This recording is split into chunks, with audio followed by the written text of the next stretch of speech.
Qu'est-ce qui est bien, qu'est-ce qui n'est pas bien? Alors, avant de rentrer dans la question qu'est-ce qui est bien, qu'est-ce qui n'est pas bien, on va essayer de définir qu'est-ce que ça veut dire le bien et le mal. Alors, par exemple, est-ce que rire, c'est bien ou c'est mal?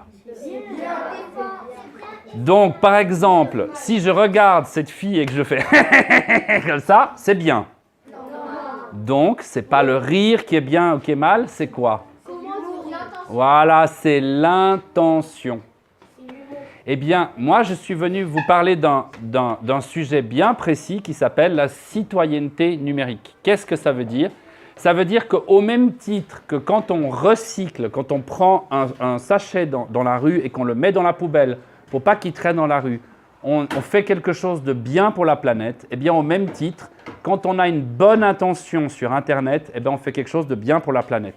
Donc, si je suis vraiment content de te connaître, c'est le premier jour, c'est vrai en plus, c'est depuis aujourd'hui qu'on se connaît, eh ben, ça me fait plaisir et je me réjouis qu'on bosse ensemble et je te dis merci. Eh ben là, je l'ai fait avec le sourire et je ne me suis pas moqué d'elle. Donc, vous voyez, j'ai souri, j'ai rigolé, mais je ne me suis pas moqué d'elle. Mon intention était bonne. Eh bien, la question, c'est ça. C'est la bonne question, c'est quelle est mon intention? Et malheureusement, si on ne sait pas comment fonctionne l'ordinateur, alors il y a un risque que l'intention ne soit pas si bonne qu'on imagine. Donc, il y a des citoyens qui regardent comment les ordinateurs fonctionnent. Et ce qu'ils font, c'est qu'ils regardent s'il n'y a pas des choses cachées. Alors la police Internet, elle essaye surtout de regarder s'il n'y a pas des abus très graves pour une personne. Par exemple, s'il n'y a pas quelqu'un qui essaye de voler l'argent de quelqu'un d'autre sur Internet. C'est bien la cyberpolice, mais c'est relativement évident. C'est évident que si on trouve quelqu'un et qu'on lui vole son argent, on est un voleur et on est un méchant. Mais maintenant, est-ce que c'est aussi évident lorsque, par exemple, on met un écran dans un tram et que les gens sont obligés d'avoir un écran devant eux? Non, ce n'est pas évident que c'est bien ou que c'est mal. La personne qui a mis un écran dans le tram, elle s'est dit « mon intention, elle est bonne, elle est d'informer les gens ». Mais peut-être que quand on se met à regarder toutes ces images, ça fait mal à la tête, ça nous complique et puis on a un temps de cerveau limité. On n'a pas la possibilité de recevoir 100 000 infos. Si je vous dis par exemple anxiogène, anticapitaliste, superlatif, c'est des mots que vous entendez mais vous ne savez pas ce que ça veut dire, c'est trop. Eh bien c'est la même chose quand on a un écran dans le métro ou dans le tram. C'est trop d'infos. Donc la personne, elle avait une bonne intention. Je vais donner la parole après, un instant. La personne, elle avait une bonne intention, mais c'est malheureusement pas ce qui s'est produit. Ce qui s'est produit au final, eh ben, c'était qu'on a eu trop d'infos. Et il y a une règle sur Internet et en général, c'est trop d'informations tue l'attention. Et instantanément, on ne regarde plus. On ne regarde plus et c'est triste. Donc, l'intention, c'est très important. Alors, par exemple, est-ce que ça vous est déjà arrivé d'offrir un cadeau à quelqu'un et il vous dit merci, mais en fait, vous vous rendez bien compte qu'il n'aime pas? Ça vous est déjà arrivé de recevoir un cadeau et vous vous sentez obligé de dire merci? Mais au fond, vous êtes là, vite, à qui est-ce que je vais le redonner bientôt? Je vais le cacher sous mon lit et dès que je peux, je vais le redonner à quelqu'un d'autre. Alors, pourquoi vous avez dit merci? Eh ben voilà, parce que vous aviez l'intention, vous avez reconnu que l'intention était bonne, que la personne, elle était gentille. Voilà. Donc, c'est ça l'idée. Maintenant, on va parler, avec Talia et avec tout le monde, on va parler de la limite sur Internet. Et vous avez vu que la limite, elle n'est pas noire et blanche. C'est pas ça c'est bien, ça c'est pas bien. La limite, elle est plus compliquée que ça. Et c'est pour ça que quand on passe de l'âge enfant à l'âge adulte, c'est ce qui est en train d'arriver pour vous maintenant. Vous allez bientôt devenir des grands et des adultes. Hein? Tu as quel âge? Et toi, tu as quel âge? Vous avez 8 ans de différence. 18, t'as dit? Ouais, tu as 18 ans, toi, tu as 8 ans. Tu vois, moi, j'ai la chance d'avoir une collègue qui vient pour faire un stage qui a 18 ans. Toi, tu as 10 ans. Vous n'avez que 8 ans de différence. Donc, dans 8 ans, tu auras son âge. Et dans 8 ans, tu pourras voter, tu pourras acheter tout sur Internet, tu pourras avoir une carte de crédit pour acheter des trucs, et tu auras plein de choix. Donc si on ne plante pas la graine aujourd'hui dans ta tête, comment regarder avec critique, sans dire « c'est dangereux, je ne veux pas », ou dire « c'est génial, je vais tout prendre », mais de trouver la limite entre deux, tu vois, de trouver la petite limite entre deux. Si on ne trouve pas la bonne limite, et si on ne réfléchit pas, eh ben on n'y arrive pas. C'est comme les histoires des amoureux et des amoureuses. C'est pas noir et blanc, c'est pas « t'es mon amoureux pour la vie » ou alors « je t'ignore ». C'est un petit peu plus, un petit peu moins. Les choses évoluent, on est amoureux, on n'est plus amoureux. Ben voilà, c'est la même chose avec les intentions. Alors maintenant, on va en parler. Alors Talia, redis-nous ce que tu nous disais avant. C'est important ce que tu nous disais avant. Je trouve ça horrible qu'on soit dépendant de tous ces ordinateurs, qu'il y ait partout des ordinateurs et que les œufs soient absorbés et qu'on n'arrive plus à se détacher d'eux. Alors c'est vrai que les ordinateurs, ils ont une particularité, c'est que la lumière se réfléchit sur nos yeux. Et c'est vrai, il y a eu des études scientifiques qui ont démontré que si la lumière se réfléchit sur nos yeux, on peut moins réfléchir. Et la manière qu'ils ont fait, c'est qu'ils ont projeté le même film à plein de gens, de tous les âges. Une fois, les gens, ils étaient derrière, donc il y avait un projecteur dans leur dos et c'était projeté sur un mur. Et l'autre fois, ils étaient devant, donc ils avaient un écran dans leurs yeux. Et ils sortaient du film et ils leur posaient des questions. Et ceux qui avaient regardé l'écran et qui étaient avec l'écran, avec la lumière qui leur arrivait dans les yeux, ils ne pouvaient plus dire le nom du frère de la mariée, ils ne pouvaient plus dire si à la fin ils partent en voiture ou à pied, ils n'avaient pas compris que le cousin, eh ben, en fait, il s'était caché dans l'armoire pour faire une farce, ils avaient cru qu'il s'était caché parce qu'ils ne savaient pas pourquoi. Donc ils avaient moins bien compris l'histoire parce qu'ils avaient la lumière qui leur venait pas dans les yeux. C'est pour ça que si on veut avoir du recul, eh ben des fois, il vaut mieux projeter de dos. Mais ça, on le fait presque plus, malheureusement. On ne le sait pas, mais la question, c'est réfléchir. Qu'est-ce que vous avez d'autre à dire? Alors, je t'écoute. Sur la question de « il y a des ordinateurs partout, c'est horrible ». Au même titre, on peut décider tous ensemble d'ignorer le problème et de ne pas s'en occuper. Et moi, je viens pour vous dire, justement, si on en parle, eh ben, on fait attention et on essaie de faire que les robots ils soient là pour nous aider et non pas pour abuser et pour faire des choses qui nous posent des problèmes. Ça, c'est nous qui décidons et c'est probablement plus vous que moi, hein, parce que moi, j'ai 44 ans, vous avez 10 ans. Donc, on a 34 ans de différence. Donc, moi, dans 30 ans, j'aurai, disons, ouais, c'est ça, dans 30 ans, j'aurai 75 ans. Et ben, tout ce que je rêverais, c'est de prendre ma retraite, d'être tranquille, de faire encore un petit peu. Je viendrai peut-être dans les classes, mais je parlerai comme ça. Bonjour les enfants, alors vous utilisez quoi sur Internet? Je me souviendrai plus de rien.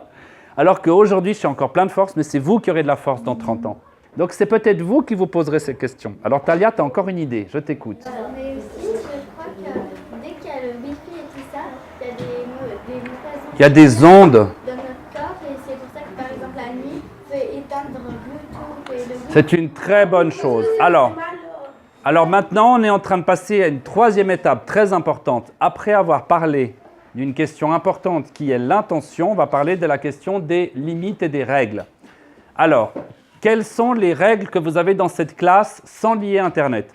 Par exemple, si vous voulez aller aux toilettes, est-ce que vous devez demander l'autorisation? Oui. D'accord. Si vous arrivez en retard, qu'est-ce qui se passe? Vous devez dire pourquoi. Vous devez dire pourquoi. OK. Alors, quelles sont les autres règles que vous avez dans la classe? Pas taper, d'accord? Alors maintenant, je vais vous poser une deuxième question qui est plus difficile. Quelles sont les règles que personne ne vous a dit de respecter et que vous avez choisi de respecter tout seul? J'ai pas le droit de mettre des informations personnelles sur la personne. Tu n'as pas le droit de mettre des informations personnelles parce que tu es un enfant et ça, c'est important de respecter, de ne pas donner des informations personnelles à n'importe qui. Ça, c'est important, effectivement. La question, elle est, est-ce que vous aussi, vous arrivez peut-être à vous mettre des nouvelles règles pour vivre d'autres choses? C'est quand même un peu une drogue, hein, Internet.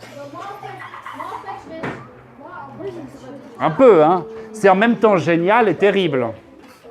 Alors, il y a un truc, par exemple, je peux vous dire 3 choses très simples, si vous voulez vous souvenir de règles de base pour la santé du cœur, du corps et de la tête et de l'esprit.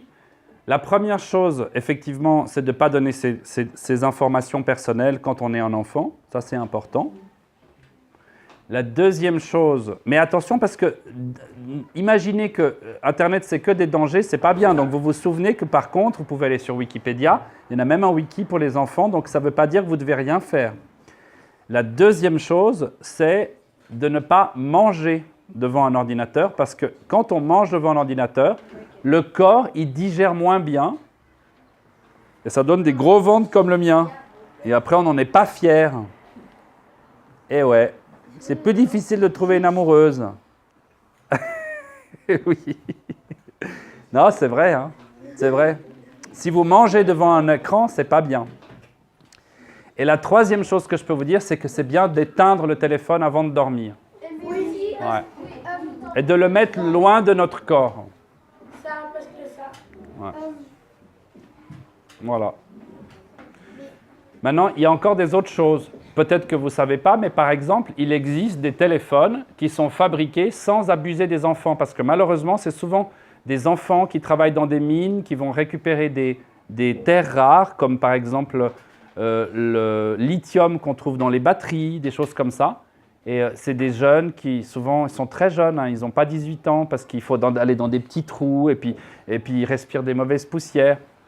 Et c'est ces enfants-là qui vont ensuite donner les matières premières, donc les cailloux, les poussières, pour ensuite fabriquer des téléphones. Alors, il y a des entreprises de téléphones qui n'achètent pas dans les mines où il y a des enfants, qui achètent que dans les mines qui sont bien gérées par des adultes et des adultes responsables, qui savent qu'il faut mettre des limites, qu'il faut mettre un casque, qu'on ne peut pas aller travailler plus que 8 heures par jour, etc.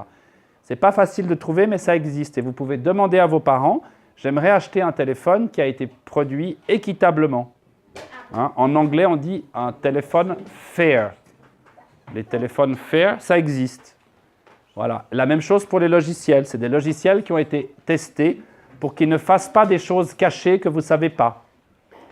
C'est des téléphones qui ont, par exemple, un programme spécial pour s'éteindre automatiquement à minuit ou à 10 heures le soir.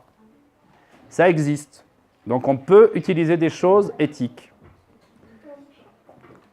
Alors, il reste 5 minutes. Je vais vous proposer pour les 5 dernières minutes que vous disiez des choses pour me donner un retour, pour que moi je sache qu'est-ce que vous avez pensé de ce que je vous ai apporté. Donc j'aimerais savoir qu'est-ce que ça vous a fait comme effet. Et que vous commenciez la phrase par « moi, ça m'a fait l'effet de » ou « ça m'a fait tel effet ». Qui c'est qui veut me dire l'effet que notre discussion vous a fait? Oui? Ouais. Toi, ça t'a fait l'effet d'être plus attentive. Pas manger trop devant l'écran. Donc, tu as été touché par cette idée. D'accord. Quelqu'un d'autre qui me dit l'effet que ça lui a fait. Mademoiselle. Moi, l'effet que ça m'a fait, c'est un peu comme Amanda. C'était un petit peu comme Amanda, oui. Parce que mon père, quand il travaille jusqu'à 7 heures le soir, il mange toujours mon père. Donc, ça t'a fait réfléchir à l'impact de manger devant un écran. Vous pouvez chercher sur Internet pour voir si ce que je vous ai dit, c'est vrai, à quel point c'est vrai. Je vous rappelle que les choses ne sont pas noires et blanches. Vous avez raison, mais tout à coup, par exemple, manger 2 cacahuètes en regardant un écran, vous n'allez pas mourir. C'est plutôt de le faire tout le temps, sur toute sa vie. Vous voyez? C'est comme si une fois, exceptionnellement, pour 100 mètres, vous asseyez dans la voiture, vous ne mettez pas la ceinture, c'est dangereux, mais ce n'est pas terrible. Mais si vous ne mettez jamais la ceinture, ce n'est pas bien. C'est la même chose avec le fait de manger devant l'écran. C'est la régularité. J'écoute encore des effets. Qu'est-ce que ça t'a fait comme effet?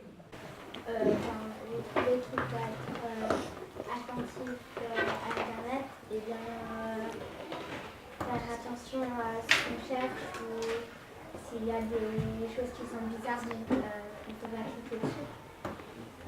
Ok. Un autre effet, Talia. Moi, ça m'a touchée Ça t'a touché? de savoir qu'il y a des enfants qui travaillent dans les mines. Je savais, mais je ne savais pas que c'était pour les filles.